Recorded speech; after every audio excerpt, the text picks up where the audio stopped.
February 2014. Start. Mr. Speaker, sir, I have dealt with many points raised in the course of the debate.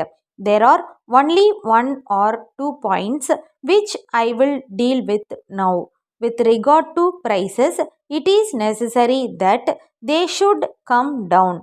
Only if the prices fall, we can be prosperous. If there are high prices, they may benefit the riots for the time being, but we cannot be prosperous. It is only when we have more production of food grains and low prices that we have prosperity. So, if the prices are coming down, I am happy about it. It means that we are prosperous as far as food is concerned. With reference to sales tax, it was said that there should be no sales tax on food grains. I do not know whether those who say this knew how much of the food grains was taxed under the Sales Tax Act. I would like to point out that most of the produce is taken away by the producers and those who work in the fields.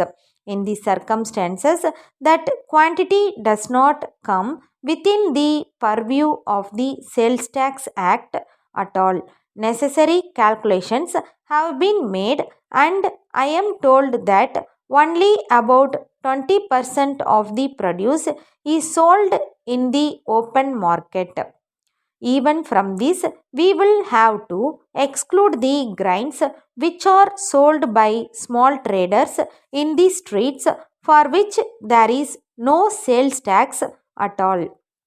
So, it will be clear that the quantity that is sold in the open market will be very small, and on this only sales tax is levied. I may mention that this is purchased not by the rural people but by the urban people. So, we are collecting sales tax on food grains mostly from the urban people who are much better off than the people who live in the rural areas. From this point of view, it will be seen that the tax does not fall on poor people. So, I am sure it will be agreed that the tax is not such a burden on the poor people that it should be removed. Finally, I wish to say that we all want that our industries should prosper and that our laborers should not be thrown out of employment. I agree that some industrial undertakings have been closed down, but before we try to find out the reasons for it, we should see what we have done to make them close down these undertakings. So far as labor leaders are concerned, they want the same standard to be maintained in all undertakings, and for this purpose they start agitations. When this is done, these undertakings try to satisfy them as far as possible. When they find that it is impossible to do so any further, they close down their undertakings. It is not as if we are not aware of the difficulty of laborers. We know the conditions under which they work. I come from a rural area and I am aware of the conditions of rural labor, taking into account what an agricultural laborer gets today. I can say that the industrial laborer can be considered to be a prince. But at the same time, I must say that industrial labor is working under peculiar conditions.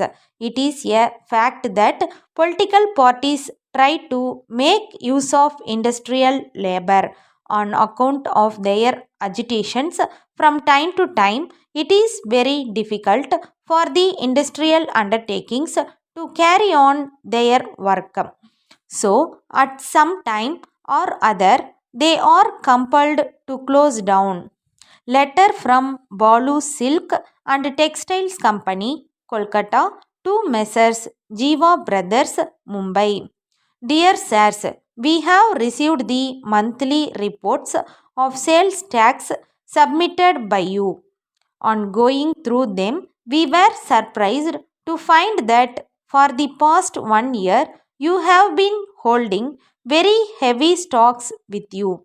We presume that this was done with the best of intentions and perhaps it was not noticed by you. But at the same time, we request you to note that the average monthly sales during the past year do not justify the holding of such heavy stocks.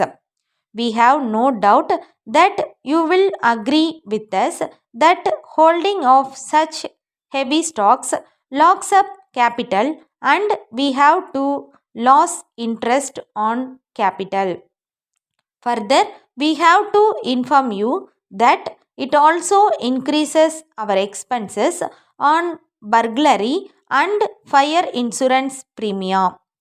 You will appreciate that all these result in reduction of our profits.